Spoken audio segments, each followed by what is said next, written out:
Digital ID. Around the world, governments and corporations are advancing systems that will reduce your existence to a single QR code. In the United Kingdom, ministers promote digital ID as a solution to immigration and access to public services. It is framed as efficiency, as safety, but it is also the creation of a permanent ledger. In the United States, high-profile incidents are used to demand stronger security. Watch lists are assembled, names are flagged, calls for centralized identity systems grow louder. Behind the headlines stand the architects. Google now allows driver's licenses and passports to be stored inside Google Wallet. A corporation becomes the gatekeeper to your identification. Microsoft builds the frameworks for verifiable credentials. Its Azure Cloud, the same platform that hosts governments, is tied directly to digital ID pilots. Onfido supplies the biometric checks, the scan of your face, the photograph of your document, the decision made by an algorithm. Oracle provides the infrastructure, the identity governance and wallet tooling that decide whether your QR code is accepted or denied. Palantir acts as the surveillance brain. Its AI systems fuse tax records, health files, travel histories, and financial data into a single profile. It does not just record your life, it predicts it. And OpenAI provides the algorithms. WorldCoin scans your iris to create a proof of personhood. Its language models score, filter, and moderate. And through Microsoft, those systems are already embedded in government operations. Together, these pieces form the machine. Every scan expands your file. Every denial erases your existence. Food, work, travel, medicine, all locked behind one QR code. A code you do not control. This is not convenience. This is not protection. This is the architecture of control. The question is not whether the system can be built. It is already here. The question is, when the last lock clicks shut, will you comply?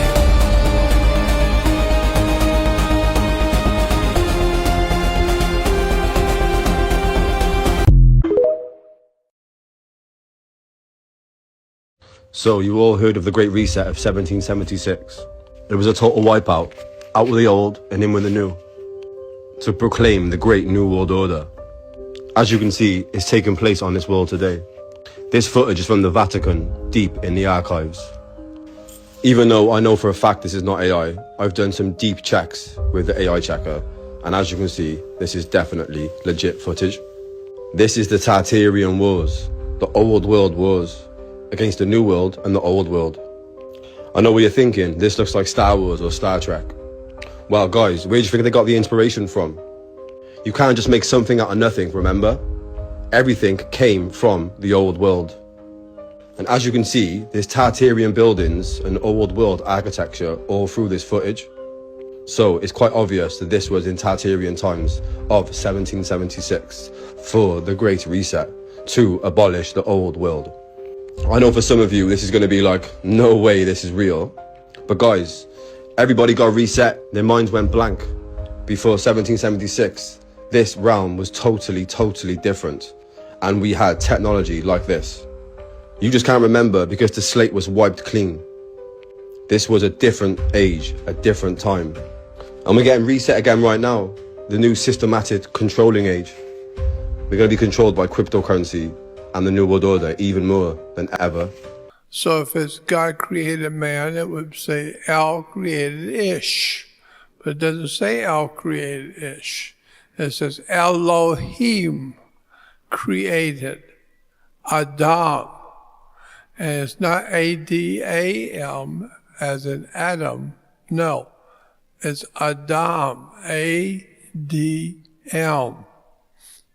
which basically means a different kind of human, a different kind of person. And so the God is Elohim, meaning there are different kinds of Elohim. And there's some that have created us in their image and their likeness. That's what it says. Come, let us create Adam in our image and our likeness. So we are created in the image and likeness of some of the extraterrestrials who are called Adam. I think that is very interesting because the implications are incredibly important. You need to understand that we are like our Creator, and that is scary because as crazy as we are, we know that they are equally crazy.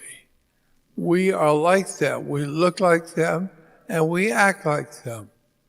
And that implies that something big is going on the earth, and they're not telling us.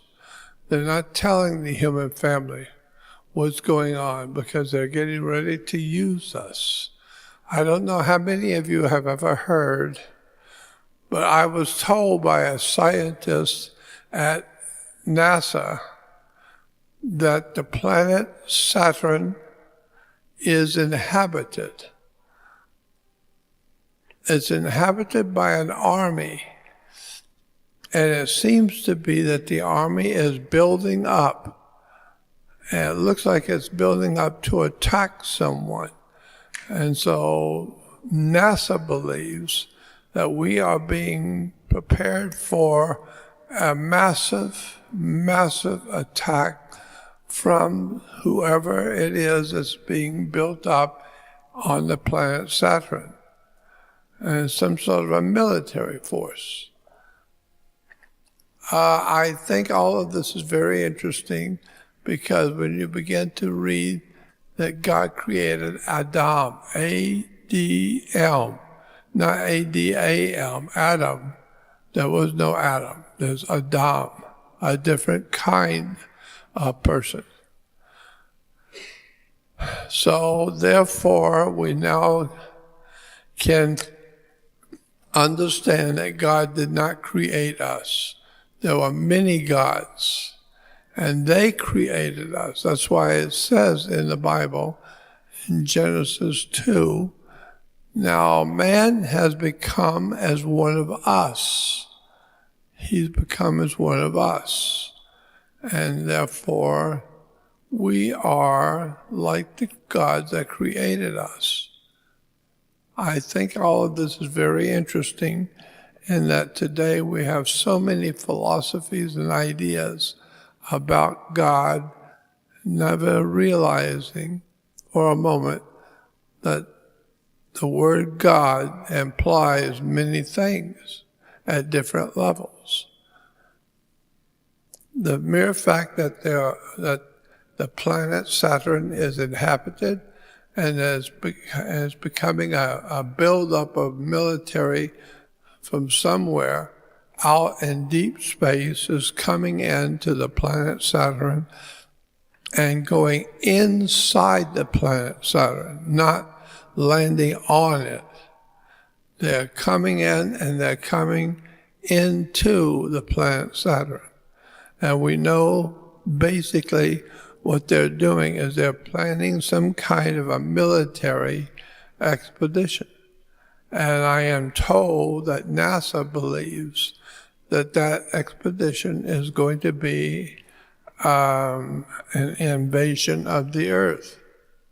And if that is true, they got a huge army is coming.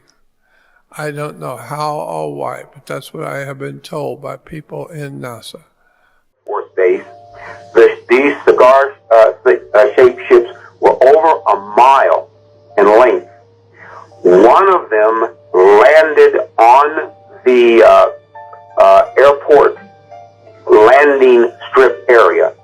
When it touched the ground, it created an earthquake like about a 3.5 to 4. It terrified everybody in the area. The back of this craft opened up, and several hundred young men with huge, heavy weapons came out of two sides of the ship and formed a protection line around the ship. And the people at that Air Force base, the commander, had a meeting with the individuals that were aboard this ship. And this particular race that landed those ships and that are these huge cigar-shaped ships, they are a black race. They look like African Americans. They were about 6'4", 6'5", these tight-fitting black leather outfits on, and the weapons that they came out of the ships with, they were huge weapons. And if you've ever seen a race of people that were conquerors, that had never been conquered, they've got this look about them of arrogance.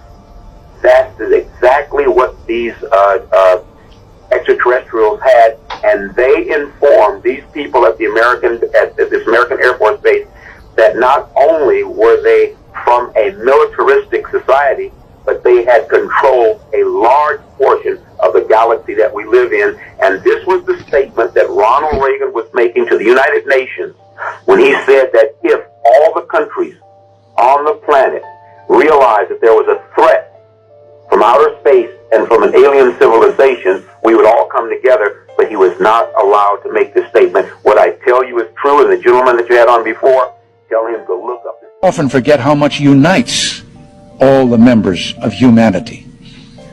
Perhaps we need some outside universal threat to make us recognize this common bound.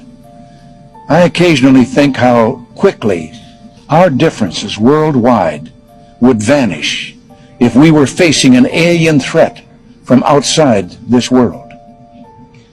And yet, I ask you, is not an alien... Now, let's read from this article. NASA scientists saw 7-foot-tall aliens. They're tall, black, and look like African Americans, right? And this is supposed to be the guy, I guess.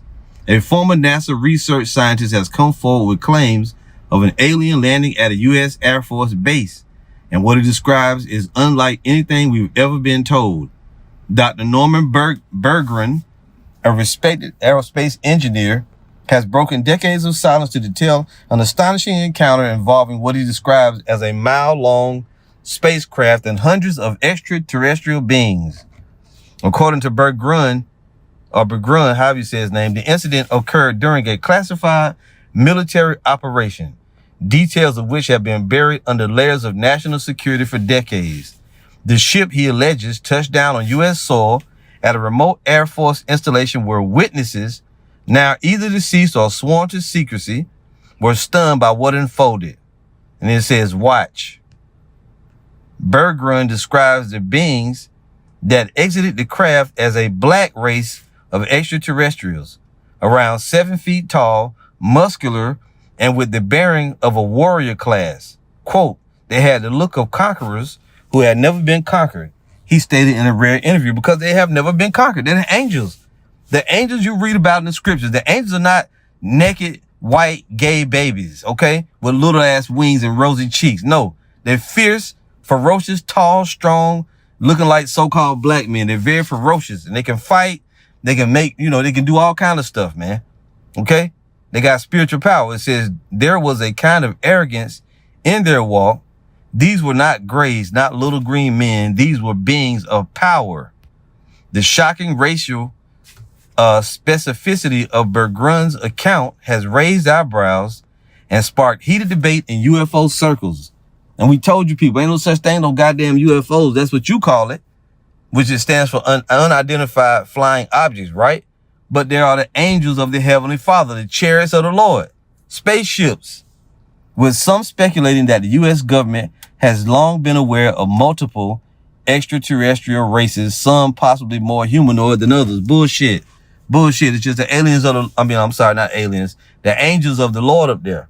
Ain't no such thing as no black aliens or no black extraterrestrials. Ain't no other race up there.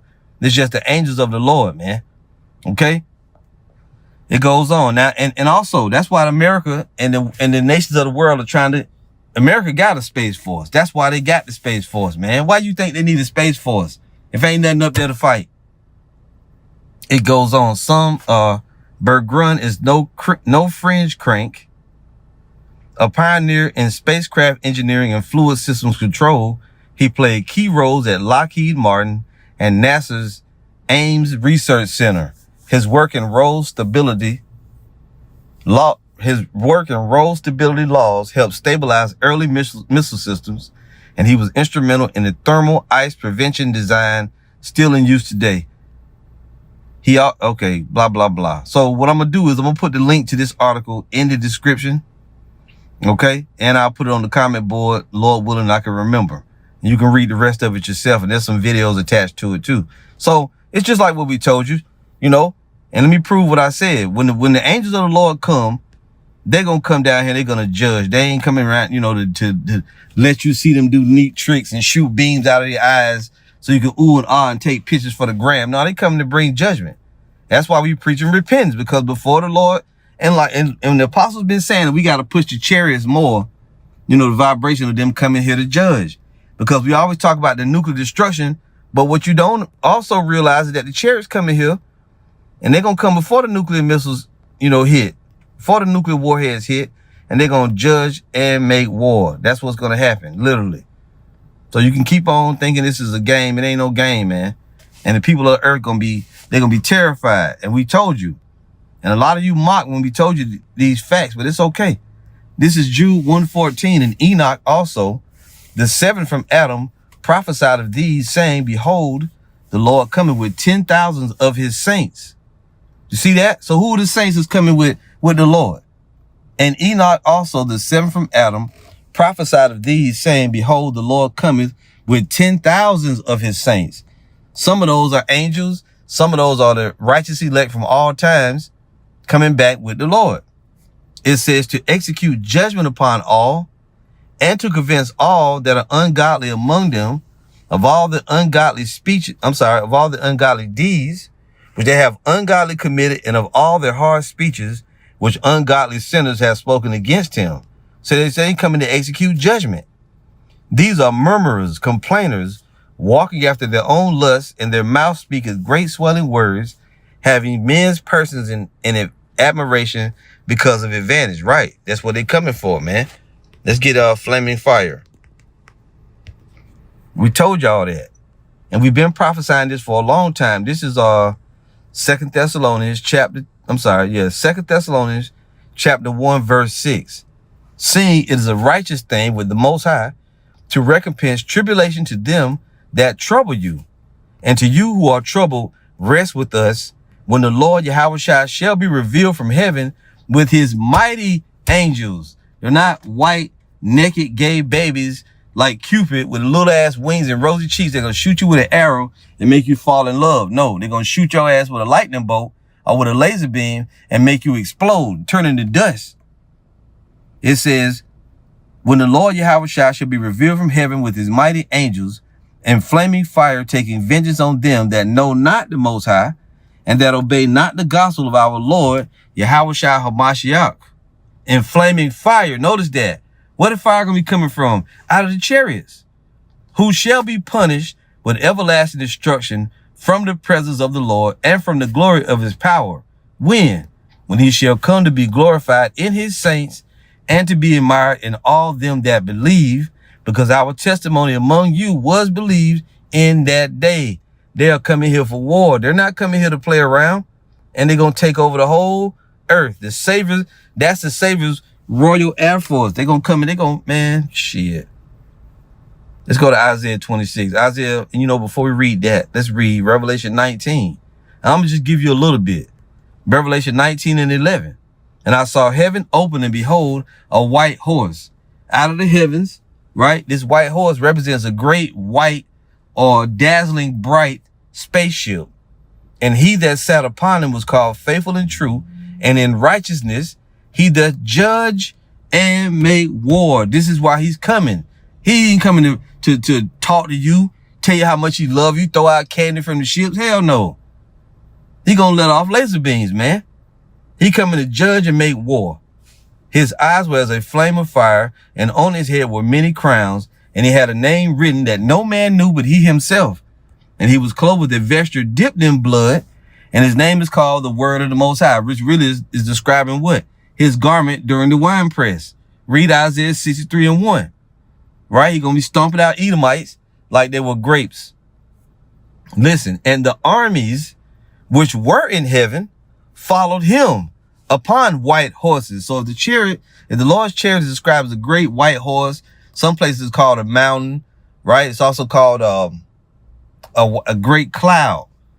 So his is a spaceship, a dazzling spaceship, and the armies in heaven gonna follow him, and they're gonna be in their spaceships.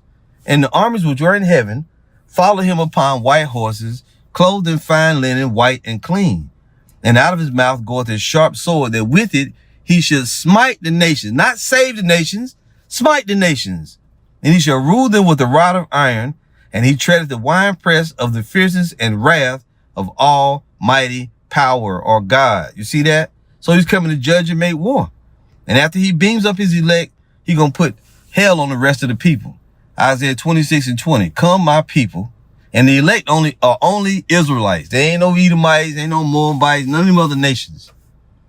Come, my people, enter thou into thy chambers and shut thy doors about thee. This is when the elect get beamed up.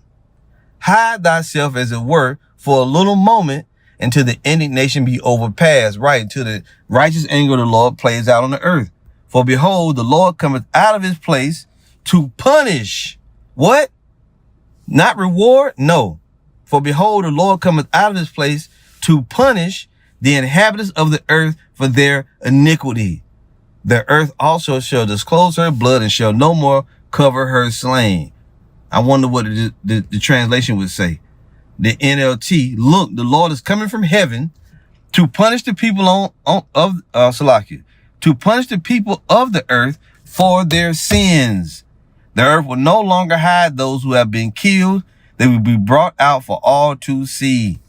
NIV, see, the Lord is coming out of his dwelling to punish the people of the earth for their sins. The earth will disclose the blood shed on it. The earth will conceal its slain no longer. And I was just listening earlier about them damn fucking sundown towns and all that shit you damn devils been doing to us since we've been over here. But don't worry, your judgment is coming, and it's coming fast, man. And that's just another beautiful facet of this truth. The judgment of Esau and the nations. And all you niggas who think you gonna help them be saved, all of a sudden you got GOCC, that Elder Ricard dude, bubble eyes popping up talking about the Gentiles and the $1,000 challenge. Man, the Lord gonna fuck you up, man. And all you niggas trying to say these devils, you can't save a race that's condemned to destruction. It's over. Just a little while longer, baby. Ain't no such thing as no black aliens. Just the angels of the Lord. All praise to Yahweh, Bahashem, Yahweh Shai. Shalom.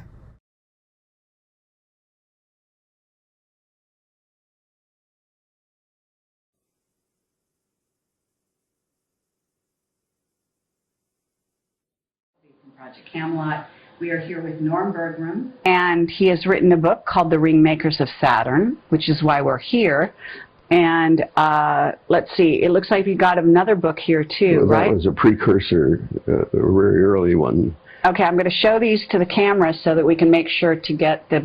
I have not read your book, Ringmakers of Saturn. I'm hoping to get a copy and read the book because I have heard it's fabulous.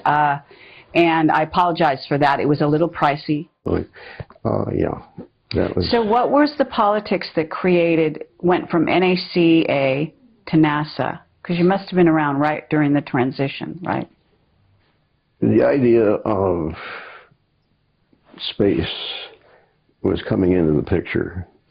And NACA was the National Advisory Committee for Aeronautics. So how do you fit it in? Well, we'll just invent another organization, and we'll call it NASA, National Aeronautics and Space Administration. I see. So they, yeah. Okay, so you're working for NACA. When did you write the book? I wrote it in 1981, I believe it was. Had you left NACA when you wrote the book? Yeah. So you wrote Ringmaker Saturn a couple years, like 20 years later. The Voyager 2 had finished its flight, and I had Voyager 1 and Voyager 2 data, and that I inspected and studied for quite a while. And that's when I wrote the first book, and I was so surprised at what I found that it took me like the 4 years to get the book published, because I wasn't sure that what I had was really right. And so I looked in many articles and books to see, oh yeah, this sort of fits what they're talking about there. Okay, you're okay, so publish it. And so the book came out in 1985. Okay, and that's the Ringmakers. That's the Ringmakers. But the other one, And my clearance was way, way, way above top secret. Mine was above the President of the United States. oh, was it? Wow. Is it still in effect right now? No, No? So could you tell me anything? no. You can't? Mm-mm. Why? What would happen? I'd prefer not to find out. Oh, okay. All right. Well, let me ask you. I mean, I know we're kind of jumping around here, but you're certainly piquing my curiosity about some of these things. So That is being stripped off of the top of it now. The hangar. The hangar. one has a lot of history. yeah. So did you ever see any UFOs out there? Now let's go back on this. And get that straight. I'm sorry. Okay. Yeah, because Whatever you call them. You see, when you say unidentified flying object, You're right. You're absolutely right. you can't go anywhere with that. Okay. It's unresolvable. Okay. Now that's So not you've my- identified it. But when you resolve something, you know, Okay. But if you were in above top secret, I was handed one day a set of data. The guy that gave it to me said, nobody else around here has ever been able to get anything out of these data, and if anybody can, you can. And so I went through it, and I found this one spot of data that really looked interesting. And I slugged through plotting it up. It was quite a difficult task to draw the picture of that. hmm. And when I got it, you could tell it was something strange. Oh, wow. Yeah. So let me ask you this. And so when you're talking about the craft in the rings of Saturn, you're talking about something huge, right? Yes. Much bigger than we could even conceive of, I understand. What is it? I don't know. What was it? 70,000 Yeah. square feet? I could, in looking down on the rings, I could see parallel lines crossing the ring, all the rings at once. Mm-hmm. That's about as long as you can get them. That's incredible. But I could tell that those lines demarked the outside of an object. Mm-hmm. And that's how I came up with the scale I present in there of different lengths of these things. In those days, you already were sort of clued in that there were... Exactly. That's why I started looking at anything I get a hold of. And this turned out to be just 35 millimeter slides that Caltech had released to the public distributor down there. And so I got just these small little slides. And But you, at the time that you got that, you were not employed with anyone, correct. Is that right? Yeah, I was on my own. See?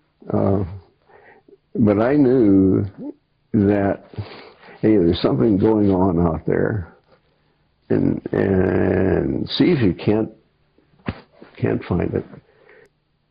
And I made myself a policy. It's got to be all government images. No shots by me or any other person. Okay.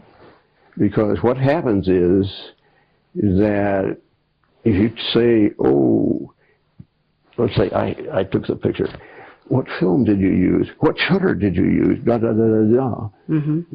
That is never questioned when you have a government picture. Okay, but have you heard that NASA alters their footage coming from the moon, etc.? I know some of the things they do with it, yeah. Okay, so even their footage is not always dependable, right? Although I guess it's dependable to begin with. It's just that they start altering it later. I have been told by a very reliable source he asked me what camera did I get that image from on the moon. I said, Hasselblad. And he said, that's right. He says, I thought we darkened that enough that you wouldn't find it. Oh, yes. So you were finding things that they thought they covered up. Yeah. Incredible. Yeah, yeah. That must have been a lot of fun. And this guy says,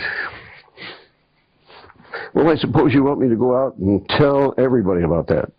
I said, no, I don't want to embarrass you. That doesn't make any difference to me. Whatever you want to do is fine with me. I'm just saying I found what you saw. Okay, what about the Mars footage? The people that look at that, I wonder sometimes how in the world they can say what they do. Because you can find a lot in that footage. Oh, yes. No question. So have you got your own photographs that you got from the government that you then were able to, sort of look at and keep in sort of pristine condition? I'll tell you, at this juncture, I don't know what I have. I finally went to put it in a vault that the people claimed nobody can get in here, including the government. But unfortunately, somehow, somebody did. Oh, really? Yeah. And what they do, like I have some of it on a laptop, some of it's just on discs and so forth, they garble it. They run it through something and they garble it. So it's no longer... And sometimes there's just nothing on there. And I know that there should be something, and there's nothing. So I don't know how much of the early stuff I can put together. What I do know is I can put together at any time. Okay, so I don't need that old stuff, you can tell people. Really? I don't need it. Because you're familiar with the landscapes, you know where things are. I know where, I'm familiar with the landscape. I know pretty much what's going on.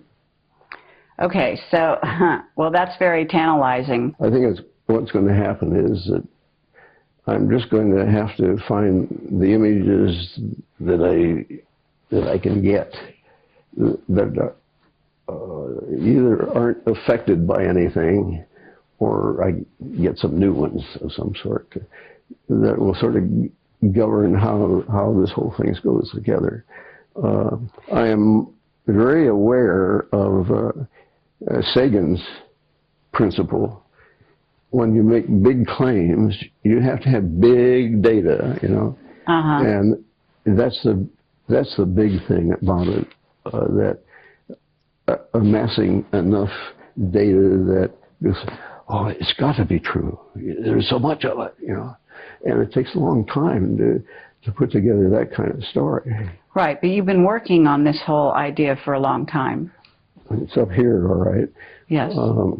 But I haven't been able to get anything much down on paper. I spent 2 years with my wife before she died, and 2 years getting things straightened out afterwards. So there's 4 years in there I've lost. I see. And I can tell things, when I mean things, the conditions are getting critical. And I find that some scientists also think that. And so I think when I do publish, that group anyway will agree with me full-heartedly. You say things are getting critical. Are you talking about something to do with the vehicles that are in the rings of Saturn? Yes, yeah. Really? Okay. And this is the ring, right? This is the ring? That ends up being the ring. Yeah. It's and hot plasma. Oh, really? Okay. So, and what your theory is, they're manufacturing it. Is that correct? It comes, that's the exhaust from this thing. From the craft? Yes, Is it because, are they stationary or are they moving, the craft? they're probably moving. So do you think, when you say things are getting critical, are you Okay, saying? Don, just take that picture and say that's the exhaust. It's like you have an airplane with an exhaust. Mhm. It's in your atmosphere, and it can load a lot of energy, you know? And, but this is, Saturn, like John Lear says, you know, Saturn is the focal point, and I can't agree with him more. Okay, but John Lear talks about Saturn actually being portal into another dimension. Well, you know, he's theorizing. Yeah.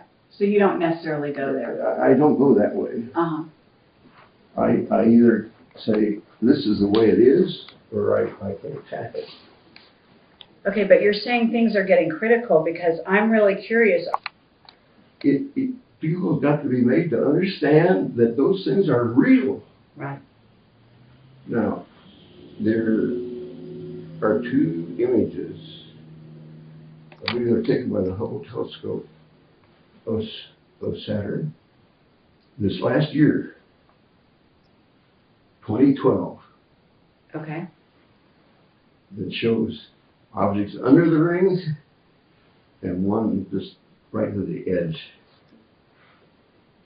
Like I said, they were. Mm-hmm. Okay? Is that Cassini? Did the photographs come from Cassini? The last one's, no, the ones I told you about that shows those, Right. those No. are Hubble's. Those are from Hubble. Yeah. Am I wrong? They closed down Hubble, right? Well, yeah. Or that's the official story, Uh, right? Wherever they closed it down is 2012 before they show you the picture. I was able to tell that before 1985. It's just too long. Now, I have 3 reports, I guess, on the environment, let's say, in UNESCO, but they're yay thick. All 3 of them weigh 18 pounds, or about 6 pounds each. And they have to vote on what they think goes on. That is not science. They have to That's vote. politics. Okay, yeah, That's not you're right. science. And that is the hump that you could help get us over. Okay. Hey, those things are real. Uh-huh. So are you not positing the idea that those vehicles contain, beings who are, maybe like us? Yeah, I only go along with government images. And if you want to know about people kind of thing, there is the ship that picked up the Voyager capsule at Alameda Naval Shipyard, and they have a picture there of I think it's the Apollo flight that Buzz and Neil were on. But anyway, there is one image there that shows black people getting off.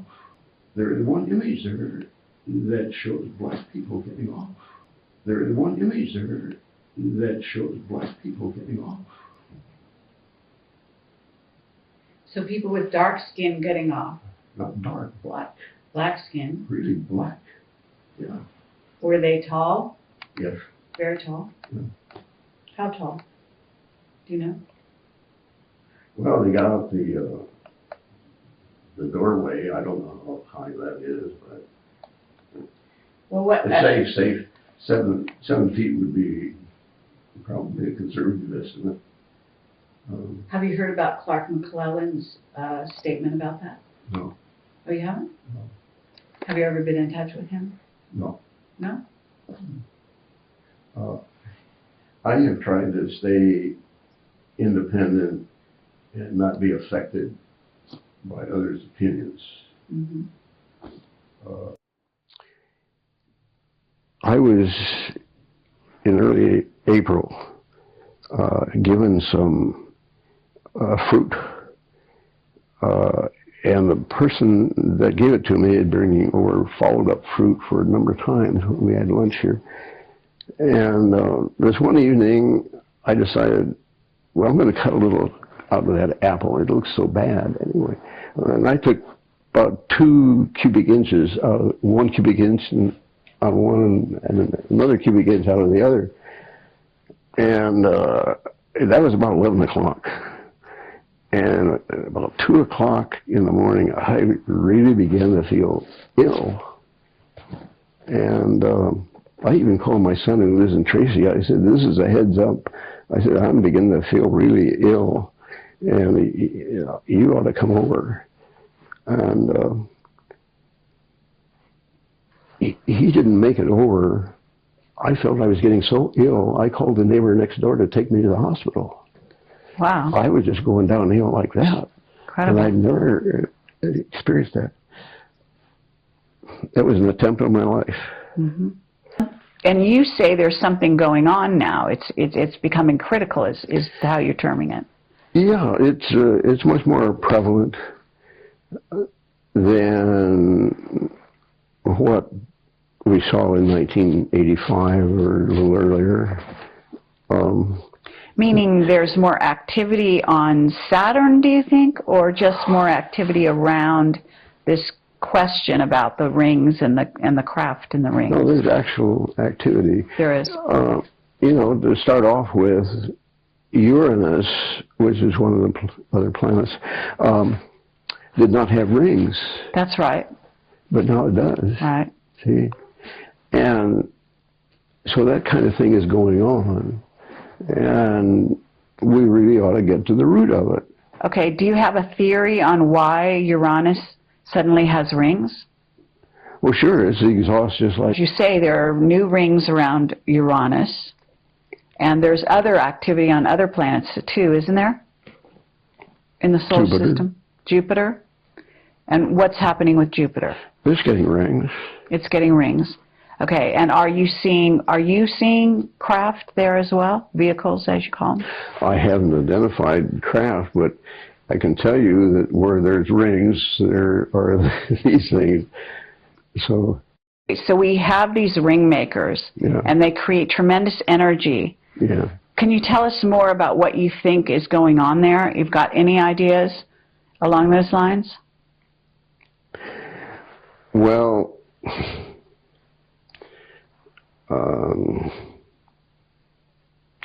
let's just take one that there was this psychology. Oh, remote viewers. Remote viewers, yes. Right, that's what I'm... I just did an interview with somebody there. Which one? I had heard that there was one that saw something out there in the rings, and they were mining the rings. That's true, yes. Okay. I think I read her book, and she couldn't see anything from the side, but when she looked from the top down, why, that's when she saw things. I see. Okay, I've heard that the vehicles out there they actually fly close to the sun, and they power themselves up on the sun, and then they go back into I wouldn't be surprised. Yeah, I've noticed some go in there. And it means that they're capable of withstanding those high temperatures. Yes. And so... True. Yeah. So, well, let me ask you, I mean, you know that NASA has been sort of a front organization. I call them a front organization for the secret space program.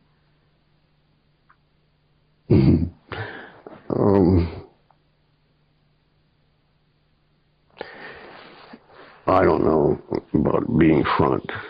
Well, when I say front, I mean, if you have an organization that deals with the public, interfaces with the public, and also misleads the public on certain things by doctoring photos, by, covering up certain things, by only releasing certain things, that's a front organization, isn't it? Okay, all right.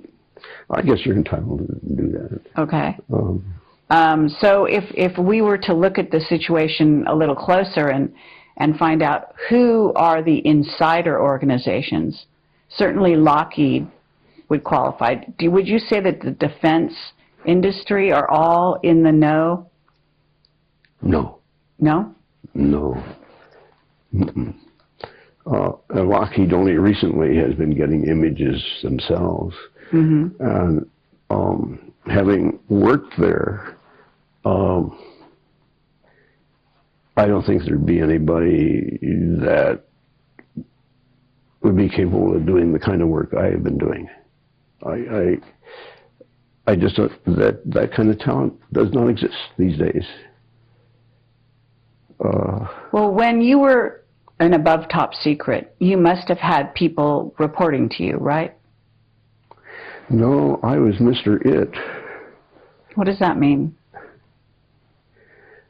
By it, okay, here's some data. Uh-huh. Tell me what it means. So you were the go-to guy.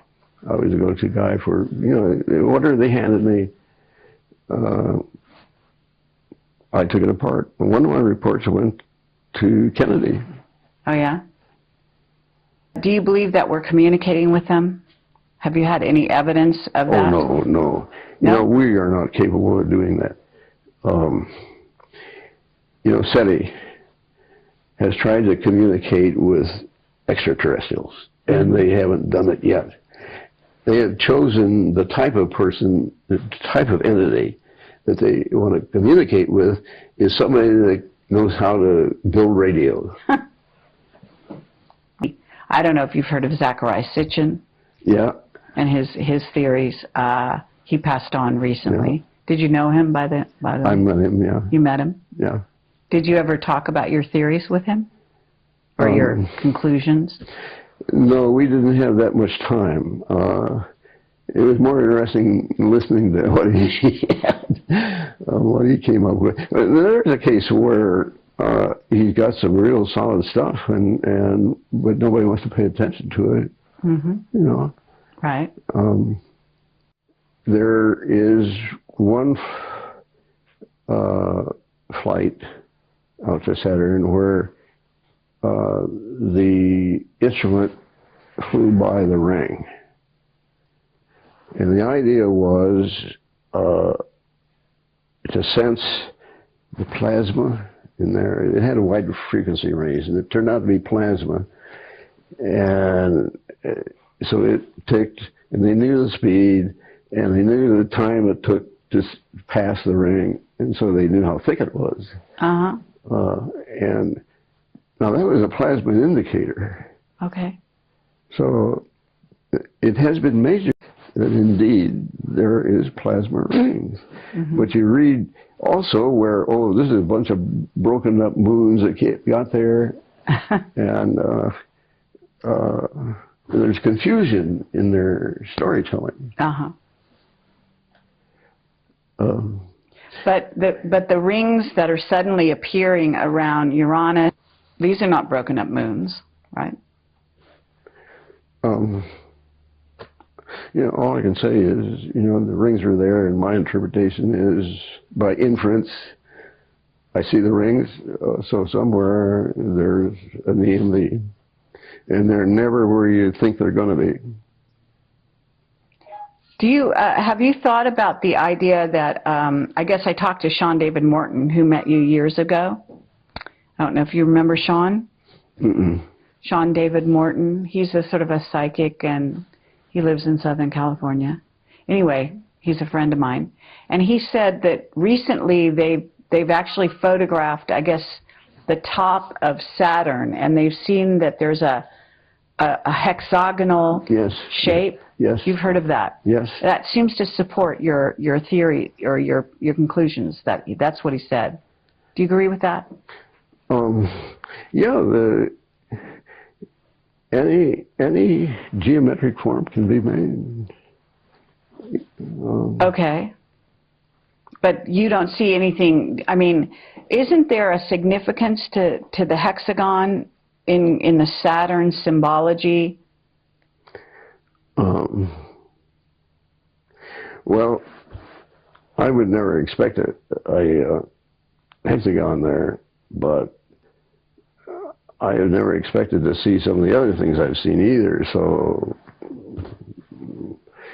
I did want to visit Saturn in the write-up I did, because there are some things that need to be fleshed out for people.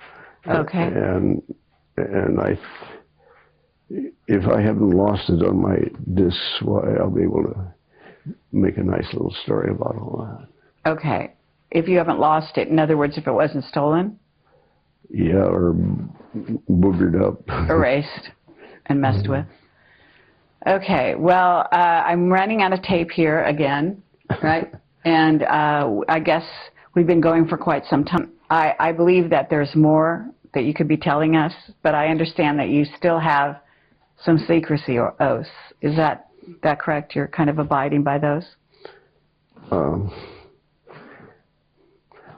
I could tell you a lot of war stories. The answer, you know, I could tell you a lot of stuff that's sort of related to all this, but give me some more time, and I'm set myself up so I don't have to make my own bed. I don't have to cook some meals, you know, and all this.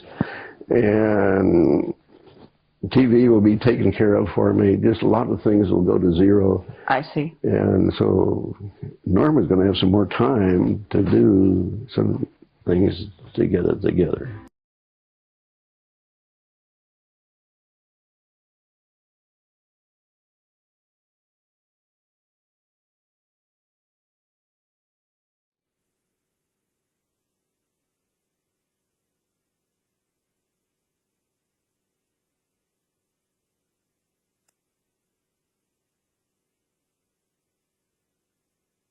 You're about to watch of this Muslim leader who's making these predictions. I don't know if this gentleman is a prophet. I don't know how it's possible outside of people like Alex Jones to get this much right, this accurate, this far in advance. This video is from 2004.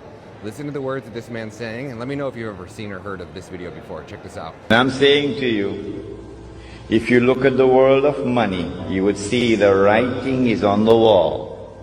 The Bretton Woods Accord is collapsing. It has already collapsed. And a new international monetary system is around the corner, in which the US dollar will disappear. And when the US dollar crashes, the American economy will crash with it. I want to suggest to you that the September 11 attack on America bears an uncanny similarity to the terrorist attack of the summer of 1914. And that the events which are now unfolding in the world, the attack on Afghanistan, the attack on Iraq, the new American imperium that is taking over the world, are all meant to serve one mission, to pave the way for the state of Israel to wage a big war. And as a consequence of that big war that Israel is going to wage, the territory of the state of Israel is going to dramatically expand to encompass the biblical frontiers of Israel, of the Holy Land. Bible says, from the river of Egypt to the river Euphrates. That's not true. The Holy Land does not exist from the river of Egypt to the river Euphrates. That is false. But it's there in the Bible. They put it in. And so Israel has to wage a big war which will dramatically expand the territory of the state so that Israel will control the Suez Canal.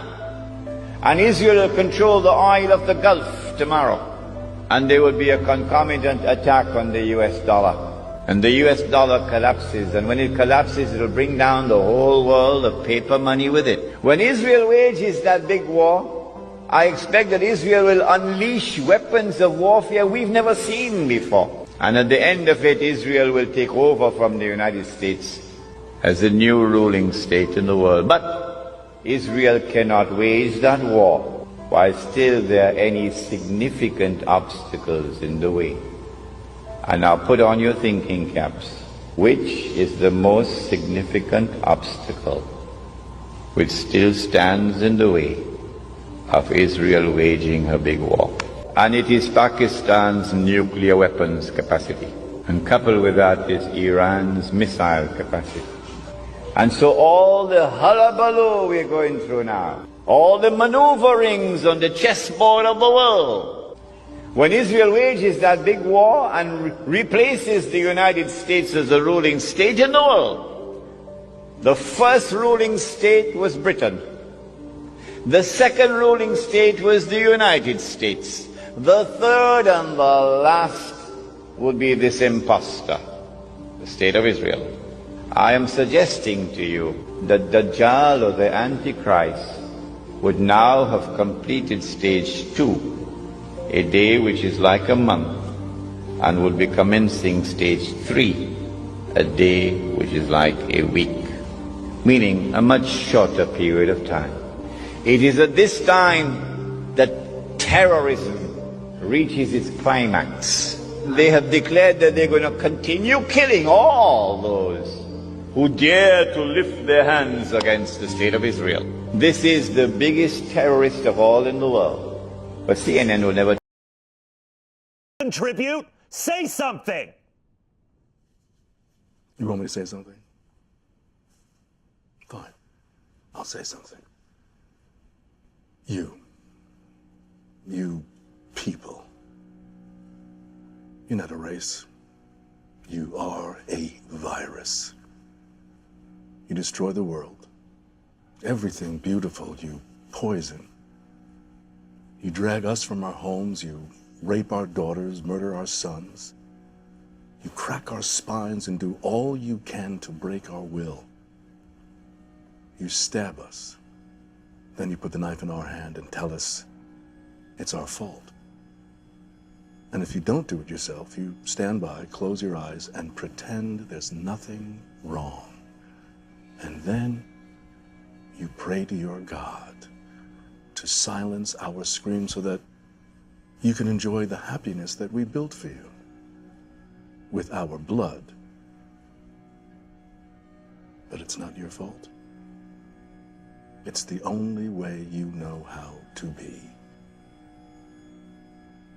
And the only thing that will change anything is if another virus comes along and does to you what you do to us. And I hope that happens very soon.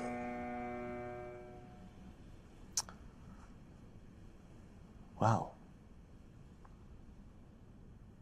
This evening obviously hasn't gone as I'd hoped.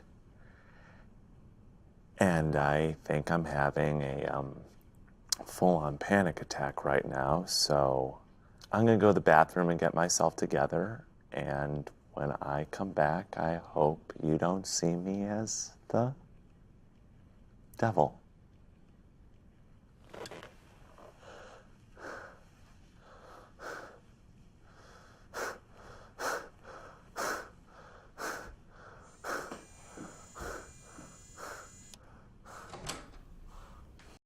Chris in Long Island, New York. Welcome to Coast. Say hi to David Wilcock. Hey, Jimmy. Hey, Dave. How you guys doing? Doing good, Chris. Well, I had a question for David in terms of reading his new book, The Ascent Mysteries, which I'm very enjoying very much. Thanks.